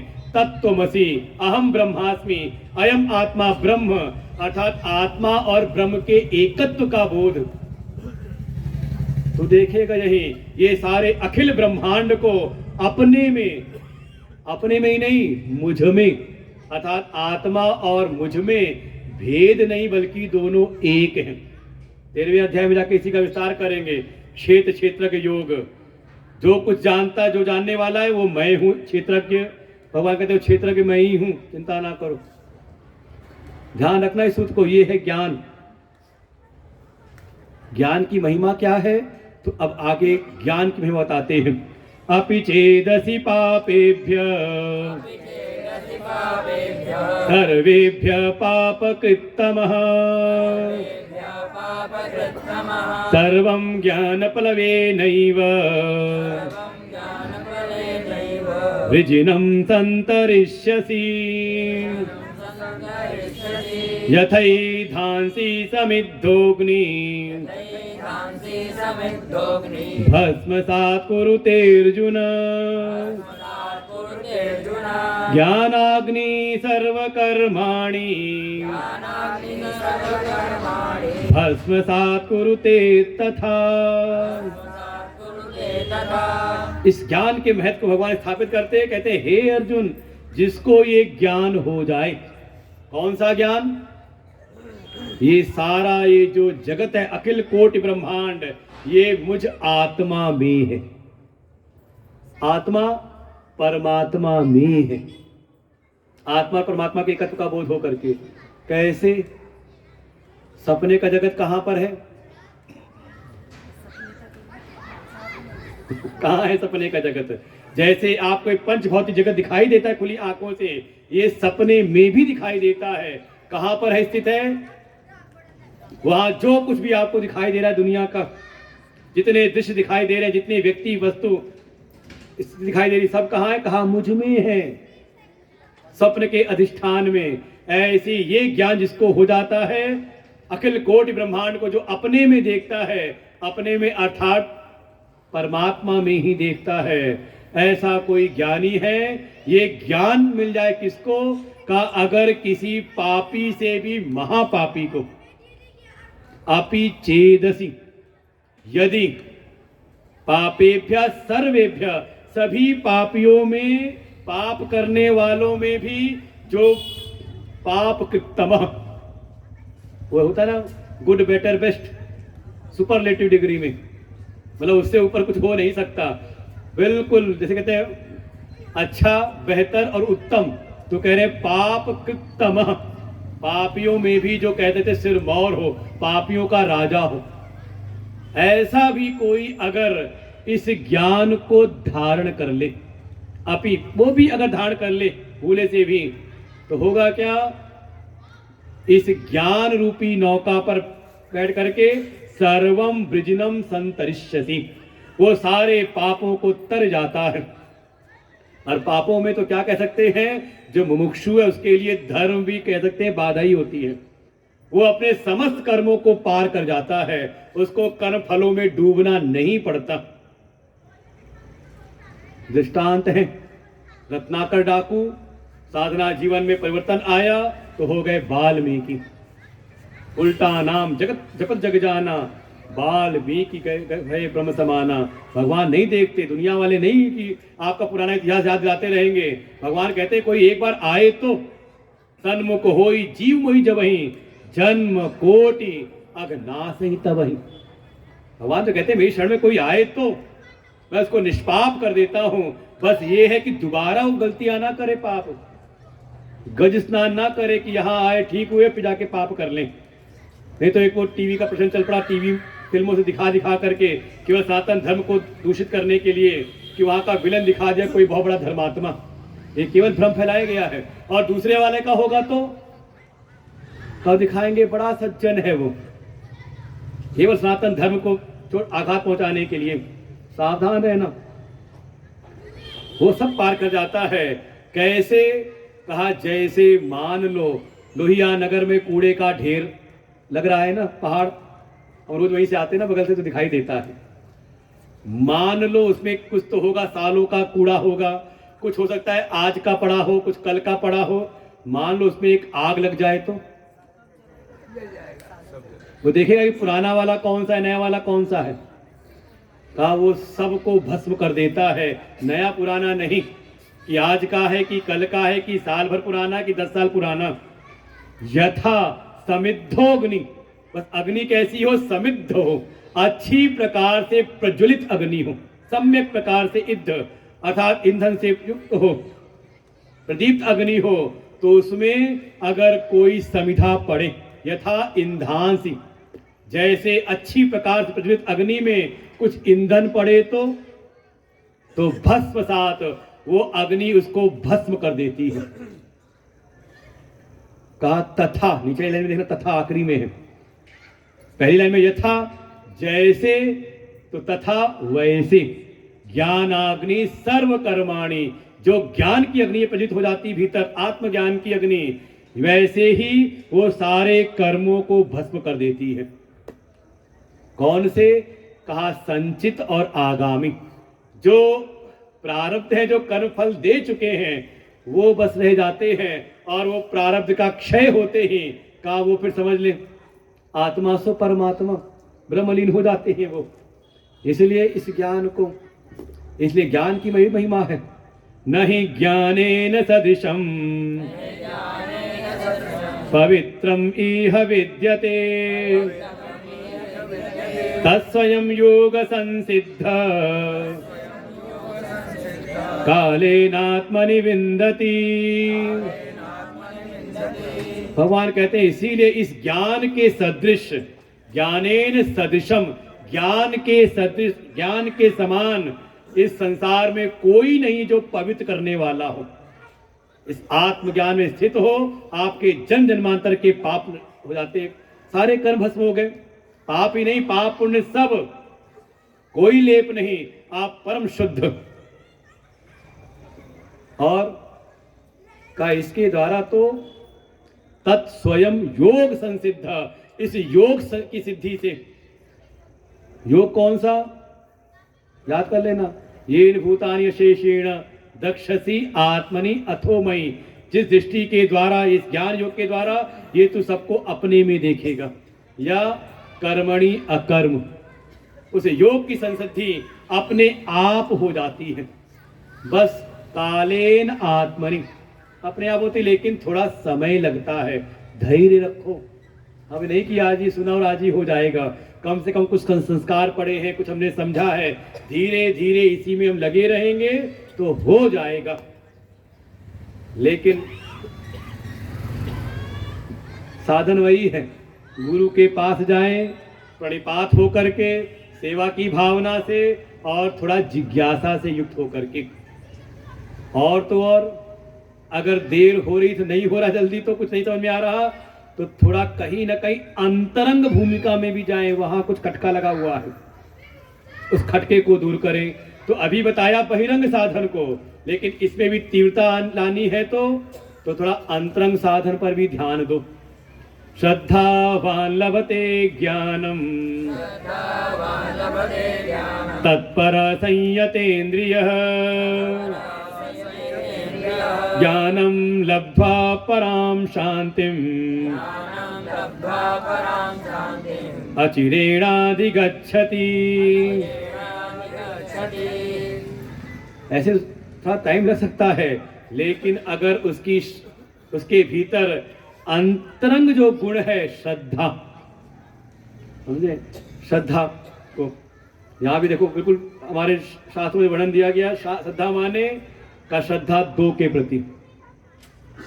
कोई मंदिर बहुत जाता हो तो उसको श्रद्धालु नहीं कहते, उसको कहते आस्थावान है, उसकी आस्था है, आस्तिक बुद्धि है, इसलिए जा रहा है। श्रद्धा दो के प्रति मानी जाती है। श्रद्ध धत्ते, दो के प्रति सत्यत्व भावना आ जाए। एक तो हमारे वैदिक शास्त्र और दूसरा उसका उपदेश करने वाले गुरु। क्यों कह रहे हैं भगवान? क्योंकि भगवान को लग रहा है कि ऊपर से प्रणाम करना, सेवा करना, इसमें तो कहीं ना कहीं कपट चल जाता है, लेकिन श्रद्धा का ये तो होगी तो ही ज्ञान होगा, यहां कपट नहीं चल सकता। और भक्ति के साधन में भी कहा गया, मन क्रम वचन छाड़ चतुराई, भजत कृपा करिहै रघुराई। यहाँ छल कपट नहीं चलता। निर्मल मन जन सो मोहि पावा, मोहि कपट छल छिद्र न पावा। समझे चौपाइयों को? ये श्रद्धा अर्थात दृढ़ विश्वास अपने वेद पर, अपने वैदिक शास्त्रों पर, अपनी गीता पर और उसके अनुरूप उपदेश करने वाले, मनमाना नहीं तो हनुमान जी सीख के रखे, काल नेमी वाला नहीं। उसने कहा मैं अपनी कथा सुनाता हूं, उन्होंने कहा तुम्हारी कथा नहीं सुननी, राम कथा सुनानी सुनाओ। बिल्कुल श्रद्धावान लभते ज्ञानम। अगर कोई देर है तो कहीं ना कहीं अंतरंग दोष बैठा हुआ है, श्रद्धा की न्यूनता है। तो हो जाओ श्रद्धावान, कम से कम गुरु की शरण में हो तो गुरु पर दृढ़ विश्वास रखो। रक्षति विश्वास, इनकी शरण में तो वो हमारे कर्णधार होंगे, वो पार लगाएंगे, ऐसी निष्ठा तो हो। अरे समय ऐसा आ रहा है, नहीं तो कथाएं बहुत सारी सुनाने को मिलती। चलो 2 ही श्लोक बचे हैं हमारे। कोई एक भगत साधना में रत है, लगा हुआ था, बहुत दिन से साधना करते करते राम जी का भक्त, उसको कोई फल जब लगा कि भगवान की प्राप्ति तो हो नहीं रही, उनके दर्शन हो नहीं रहे, वो चला गया अयोध्या में आया सरयू जी के किनारे। उसको लगा शायद मेरी साधना में देर हो रही है, क्योंकि गीता जी ने कहा था ना, तद्विधि पढ़ी पाते ही ना। अभी कोई गुरु नहीं है जीवन में, गुरु होने चाहिए। और संजोग ऐसा, अयोध्या में कोई कपट मुनि मिल गए। कपट मुनि जानते हो? अयोध्या अरे बालकांड में आता है कपट मुनि की कथा। प्रताप भानु की कथा में एक कपट मुनि मिल गए। कोई मिल गए ऐसे ही बने हुए ठगने वाले, कोई संत मिल गए। और कई बार होता है क्या है, जो ओरिजिनल होता है वो पता चलता नहीं, और जो बना हुआ तो इतना लगता है कि वो लगता है यही सिद्ध है। उसने ही देखा ये भोला भाला भगत है, तुरंत अपनी माया फैलाई, जैसे काल नेमी ने फैलाई हनुमान के लिए, ऐसी फैलाई। वो भगत तो लगा, अरे ये अच्छे कोई संत हैं, गुरुदेव कृपा करो मुझ पर, मुझको भगवान के दर्शन पाने हैं। और मैं जानता हूं जब तक गुरु कृपा ना हो भगवान के दर्शन नहीं होते। उसने कहा चेला राम बस बढ़िया, तुम बिल्कुल सही कह रहे हो, मैं बैठो तुम्हें मंत्र दीक्षा देता हूं, और ये लो मैं मंत्र देता हूं, इस मंत्र का जाप करना और चले जाओ सरयू जी में। सरयू जी में कमर तक जल में जा करके इसका जप करते रहना। अपना सब जो सामान ही छोड़ दो, मैं तो अच्छा कर रहा हूं। बस ध्यान रखना, जब तक मैं ना कहूं तब तक आंख मत खोलना, और इस मंत्र का जप करते रहना। वो सीधा साधा भोला भाला भगत गया सरयू जी में कमर तक जल में, और आंख बंद करके हाथ जोड़ के भगवान के नाम मंत्र का जप करने लगा। गुरु जी ने मंत्र दिया है, मंत्र का जाप करने में तल्लीन हो गया। इधर उसने समेटा सारा सामान, निकल पड़ा, गया बढ़िया 2-4 और किसी को ठगा होगा, जाके अपने कमरे में जाके सो गया। आज की कमाई बढ़िया हो गई। थोड़ा ठंड का मौसम, रात्रि हुई, वो रात में भी लगा हुआ है मंत्र का जप करने में। अब हमारे राम जी जैसे दयालु और साथ में जानकी मैया, उन्होंने कहा अरे प्रभु आपका भगत है, मर जाएगा थक के चक्कर पड़ करके, जाओ इसको जाके दर्शन दो कम से कम। अब पत्नी कहे तो पतिदेव के गुना माने।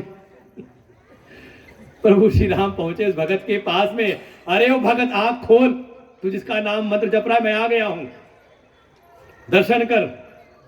उसने कहा देखो गुरु शरण में आया और दूसरा श्रद्धा। कैसी श्रद्धा? उसने कहा नहीं मैं नहीं खोलूंगा। अरे क्यों नहीं खोलेगा? कहा जब तक गुरु जी नहीं कहेंगे तब तक मैं आंख नहीं खोलूंगा। भगवान ने तो कहा अरे तुझे क्या पता, वो कोई गुरु नहीं, गुरु घंटाल थे। तेरा तो सामान ठग करके चले गए, आराम से पड़ा है अपने कमरे में, सो रहा है। चल आंख खोल, जिसकी तू सेवा कर रहा था वही मैं हूं भगवान।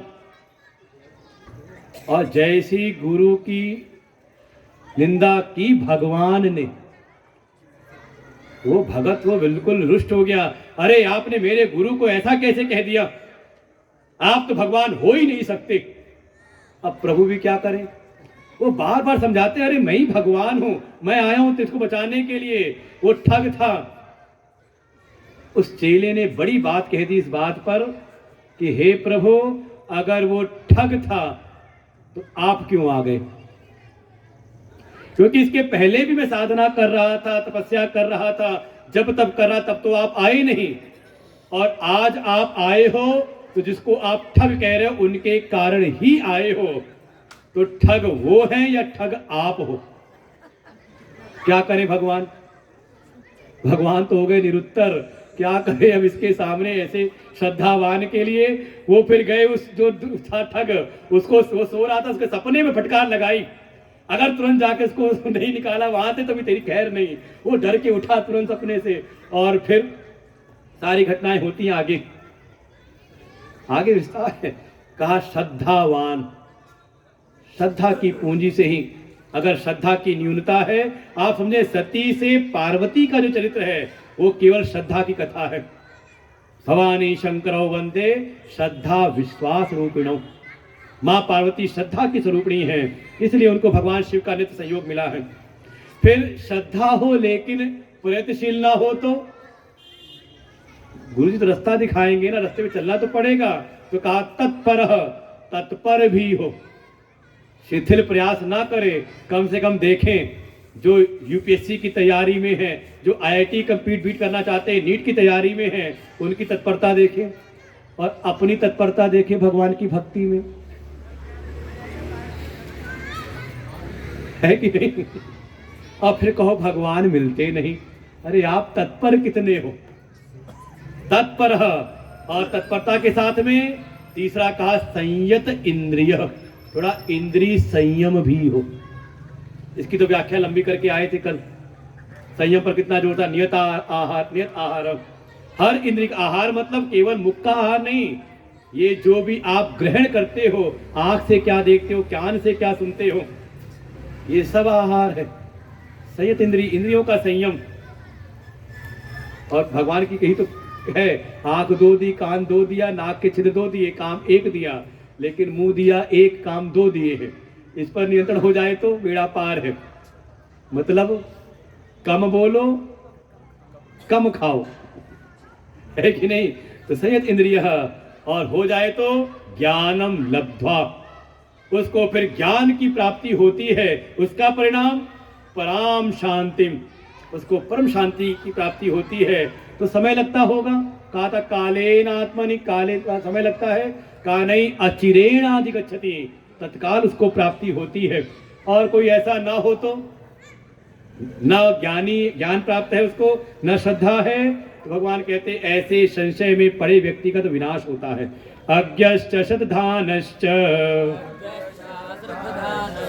संशयात्मा विनश्यति,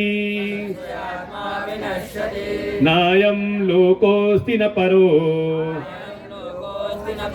न सुखम संशयात्मना।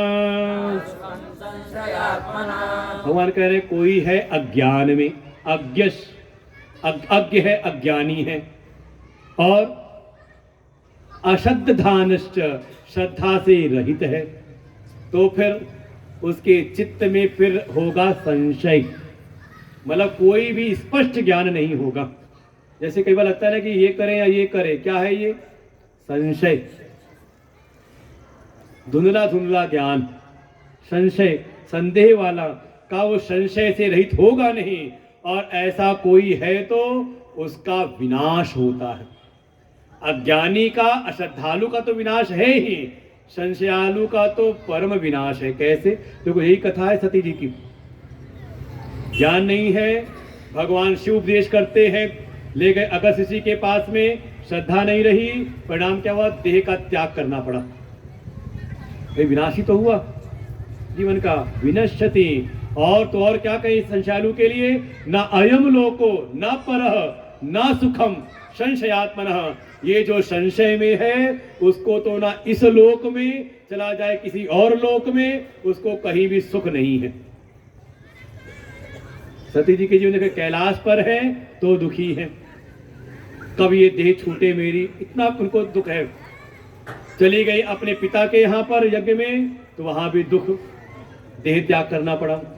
तो वही है, संशयालु है तो उसका विनाश से कोई रोक नहीं सकता। तो क्या करें? तो पुनः आ जाओ इस अध्याय के मूल पर। योग संन्यस्त कर्माणम ज्ञान संचिन्न संशयम आत्मवंतं न कर्माणि निबध्नन्ति धनंजय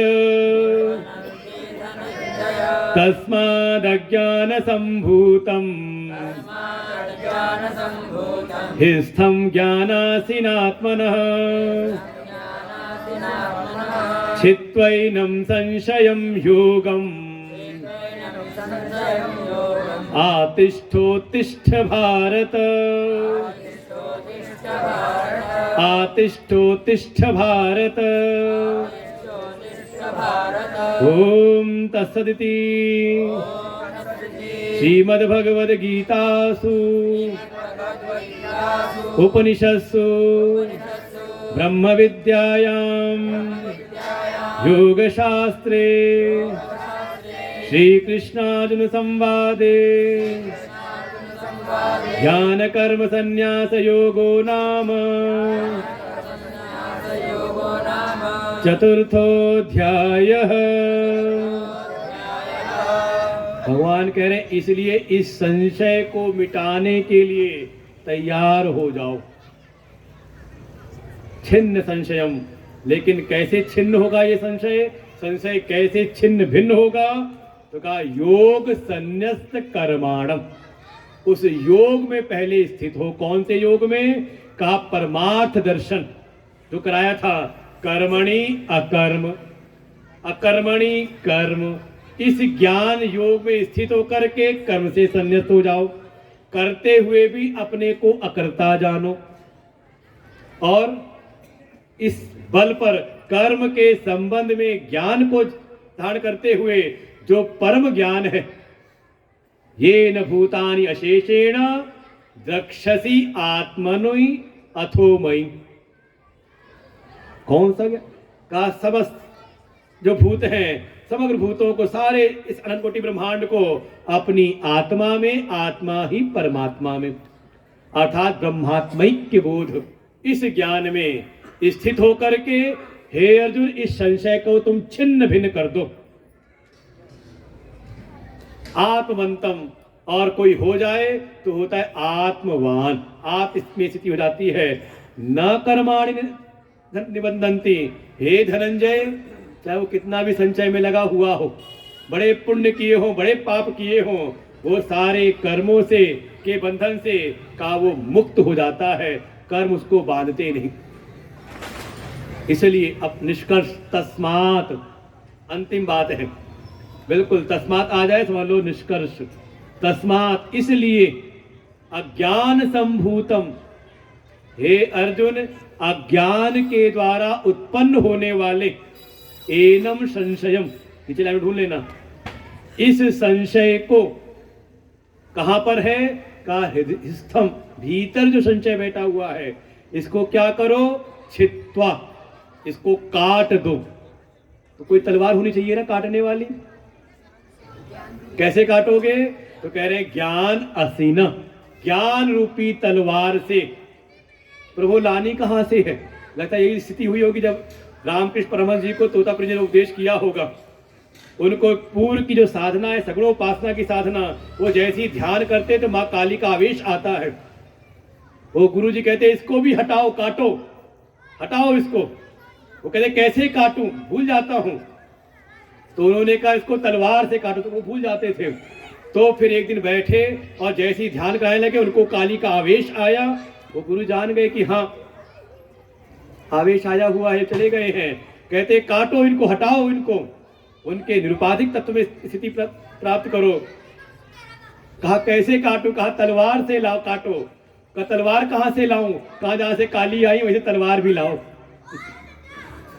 लेकिन होश नहीं था, तब कोई टूटा हुआ कोई मटके का टुकड़ा था, उससे एक यहां पर एक कट मारा याद दिलाने के लिए, ऐसे काटो। और जैसी काटा तो अपने स्वरूप में स्थित हो गए। तो ज्ञान रूपी असिना तलवार से कहां से लानी? आत्मनः, भीतर से ही। भीतर ही संशय है तो बाहर की तलवार से नहीं कटेगा। भीतर की जो ज्ञान तलवार है, भीतर ही ज्ञान की तलवार उठाओ और इस संशय को छिन्न भिन्न कर दो। और फिर योगम, इस योग में आतिष्ठ, स्थित हो जाओ। इसके लिए उत्तिष्ठ, इसके लिए तत्पर हो जाओ। सोए मत पड़े रहो। उत्तिष्ठ जागृत प्राप्त वरान निबोधात। इसलिए इस के लिए पहले, अच्छा पहले उठो कि पहले जगो? पहले जगो कि पहले उठो? उन्होंने कहा पहले जगो, जागृत, उत्तिष्ठ। अरे पहले इस मोह निशा से जगो, ये संसार की माया से जगो और फिर उठ खड़े हो और श्रेष्ठ महापुरुषों को प्राप्त करके श्रोत्रिय ब्रह्मनिष्ठ ज्ञानिना तत्वदर्शिनः, ऐसे ज्ञानी तत्वदर्शी महापुरुषों की प्राप्ति करके अपना कल्याण कर लो। भीतर के इस संशय का छेदन कर दो।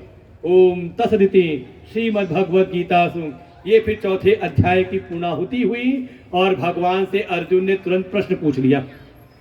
अर्जुन उवाच संन्यासं कर्मणां कृष्ण पुनर्योगं च संससि यत् श्रेययेतयोरेकं तन्मे ब्रूहि सुनिश्चितम्। कि हे प्रभु, एक तक तो आप कहते हो कर्मों से संन्यास कर लो और फिर कहते हो योग में स्थित हो जाओ, पुनर्योगम संससि, फिर कहते हो योग में स्थित हो जाओ। मैं करूं क्या? हे प्रभु, यत् श्रेय, जिसमें मेरा परम कल्याण हो, वो एक मार्ग निश्चित करके मुझको बता दो। और यहां से फिर पंचम अध्याय प्रारंभ होता है। वो जब भगवान की कृपा होगी, आप सबके मन का संकल्प होगा, तब फिर आगे सुनेंगे। लेकिन कम से कम अब ये ना हो कि अगली बार भी राजीव शर्मा ही आके टाइम ले। अगली बार राजीव आए अकेले आए तो मैं टाइम नहीं दूंगा। सत्संग होना चाहिए कि नहीं? आगे सुनने की नहीं? पांचवा अध्याय कितनों को सुनना है? मतलब बाकी जो है बैठे वो उनको नहीं सुनना है। तो सुनना है तो आगे बढ़ो। ये था ना हो कि केवल एक ही व्यक्ति लगा रहे। आप कह रहे अकेले आए तो हम टाइम देंगे ही नहीं। हम कहेंगे तुमको सुनना है तो हमारा नया आश्रम बन रहा है, यहाँ शुरू कर रहे हैं अगले वर्ष से, वही आके सुना। नहीं तो वेदांत आश्रम बिजौली में आ जाना। आते ही है सुनने के लिए। पूरी भागवत अभी थी सितंबर में, पूरी बैठ के वहाँ सुनी उन्होंने। तो कम से कम इतने लोग को सुनना है तो कुछ लोग तो बने, नए लोग प्रतिनिधि बन करके। हाँ क्या करें?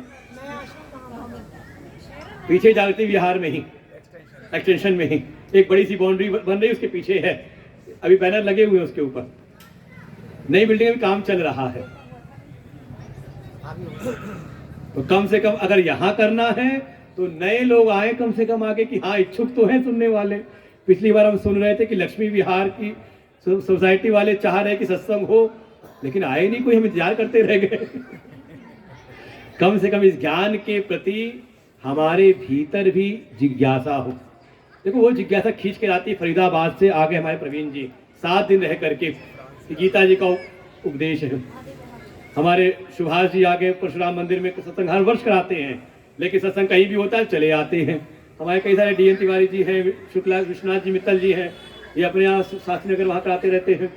तो क्या है कि कहीं भी हो, और आज तो हमारे रस्तोगी जी भी आ गए हैं कहीं भी इस प्रकार की कम से कम भीतर लालसा भी तो हो कि थोड़ा हम भी संकल्प लें, थोड़ा हम भी निमित्त बने। वैसे कार्यक्रम आप सबका है, जैसे राजीव बताते सबका सहयोग मिलता है, लेकिन हमने कहा अगली बार कोई और आएगा तभी हम डेट देंगे, नहीं तो नहीं देंगे। वैसे भी अब टाइम हमारे पास भी कम होने लगा है, ज़्यादातर लखनऊ वाले ज़्यादा बुलाते रहते हैं, मेढ़ के कार्यक्रम भी कम होने लगे हैं। तो कम से कम बुलाओ कि नहीं बुलाओगे? सुनाई नहीं दिया क्योंकि वास्तव में हमारा कल्याण इसी में है, और धर्म का मूल धर्म शास्त्र है। अगर हम धर्म शास्त्र से नहीं जुड़े, आप समझ लो आगे आने वाली पीढ़ी के लिए बहुत समय खराब आने वाला है। ना हो तो देखो जाके बांग्लादेश की स्थिति क्या हो रही है, ढूंढ ढूंढ के मारे जा रहे हैं। जो हमारे योगी बाबा कह रहे हैं ना, बटोगे तो कटोगे, तो वास्तविकता है ये। और हम सबको एकजुट कराने वाला अगर कोई आधार है तो वो है हमारे धर्मशास्त्र। ये एकजुट करते हैं। देखो वर्ण व्यवस्था का कितना विपरीत फैलाया जाता है, लेकिन भगवान ने क्या कहा, ये दोष नहीं है, ये तो हर समाज में है। हमारे तो 4 ही हैं, बाकी जगह तो 56 प्रकार के वर्गीकरण हैं, और हमारे मंदिरों में इतना भेदभाव नहीं है। काल खंड में रहा होगा, लेकिन आज के समय कोई राम मंदिर जाए, कभी देखा वहां पे कि अगड़े के लिए लाइन ये है, पीछे के लिए लाइन वो है कहीं पर? आप काशी विश्वनाथ जाओ, जो हमारे 12 ज्योतिर्लिंग कोई जाए और कहे कि नहीं जा सकते, अगर कहीं पर है भी तो है वहां पे जो नॉन हिंदू है उनके लिए है, बाकी कहीं नहीं। धर्म तो जोड़ता है, ये धर्म का भ्रम फैलाने वाले जो हैं, अधर्म को ही धर्म बनाने वाले, वो वास्तव में तोड़ने का काम करते हैं। वर्ण व्यवस्था लाभदायक है, उसको जानने की आवश्यकता है। समस्या है वर्णवाद के लिए, और कोई समाज ऐसा हो नहीं सकता जिसमें कोई वर्ग ना हो। इसीलिए कम्युनिज्म हर जगह फेल हुआ है, क्योंकि उनको यही लगता कि अगर वर्ग बनेंगे तो एक वर्ग का हित दूसरे वर्ग के लिए कहीं ना कहीं बाधा करेगा। इसलिए उन्होंने कहा कि वर्ग रहित समाज की कल्पना की, और आज तक कहीं चले नहीं। हमारे यहाँ भी ये छोटे से हैं, और बस केवल किस लिए का हिंदुत्व का विरोध करना है तो खड़े हो जाएंगे, और दूसरे की बात हो जाए तो नहीं वो ठीक है। इसलिए आवश्यकता है सावधान होने की, और कम से कम अपनी आगे आने वाली पीढ़ी को एक अच्छा समाज दे करके जाएं। और वर्तमान समय से अच्छा समय हो नहीं सकता।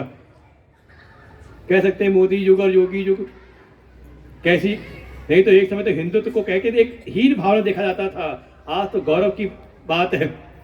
विदेशों तक डंका बज रहा है सनातन धर्म का, हमारे वैदिक धर्म का, गीता की मानता, और गीता जी तो सार्वभौमिक स्तर पे है ही है। तो ऐसे इस ज्ञान में हम निरंतर लगे रहें, और ये क्रम चलता रहेगा। धीरे धीरे आपकी अगली पीढ़ी भी आती रहेगी। यही उपाय है, और कोई उपाय है नहीं। नहीं तो फिर बांग्लादेश में तो बड़ी हिम्मत कर भी ली एक महात्मा जी ने, यहाँ तो को, क्योंकि वहाँ अल्पसंख्यक के चलो कर रहे हैं, यहाँ तो फिर महात्मा भी कहेंगे जब सब सोए हुए हैं तो हम क्यों ये जगाना बहुत पड़ता है। ये हम भी जगाने का ही काम कर रहे हैं कि अगली बार जब आप सब कहोगे तो करेंगे, तो नहीं करेंगे ठीक है। सबके भीतर का संकल्प हो कि हाँ हमें जानना है, हमें सीखना है।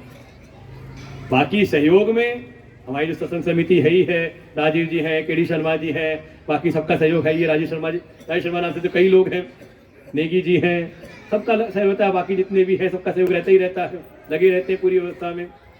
तो सहयोग में सब रहेंगे, ऐसा नहीं कि ये नहीं रहेंगे, लेकिन हो क्या कि ये हमारा अपना कार्यक्रम है। तब हमें भी खुशी होगी कि सब एकजुट होकर के आ रहे हैं। बाकी जिनका जिनका भी सहयोग, और सबसे बड़ी क्या हमारे माइक वाले भैया, क्या बढ़िया माइक रख लेते, थोड़ा इशारा करना पड़ता है लेकिन ठीक कर देते, क्योंकि माइक ठीक ना हो तो भाव नहीं जागृत होता है भीतर, तो होता है खाना पूर्ति करनी है, लेकिन पूरी शांति सुनते हुए बढ़िया माइक को किए रहते हैं ठीक ठाक। बाकी जिनका जिनका भी सहयोग रहा हो, प्रत्यक्ष अप्रत्यक्ष रूप से सबका कल्याण हो। इन्हीं शब्दों के साथ इस ज्ञान यज्ञ को यहीं पर विश्राम देते हैं। सर्वे भवन्तु सुखिनः, सर्वे सन्तु निरामयः, सर्वे भद्राणि पश्यन्तु, मा कश्चित् दुःखभाग् भवेत्। ओम पूर्णमदः पूर्णमिदं पूर्णात् पूर्णमुदच्यते, पूर्णस्य प्रदाय पूर्णमेवावशिष्यते। ओम शांति शांति शांति। हरि ओम। श्री गुरुभ्यो नमः। हरि ओम। बोले व्यास भगवान की, श्री सद्गुरुदेव भगवान की, गीता माता की। पूरे 7 दिन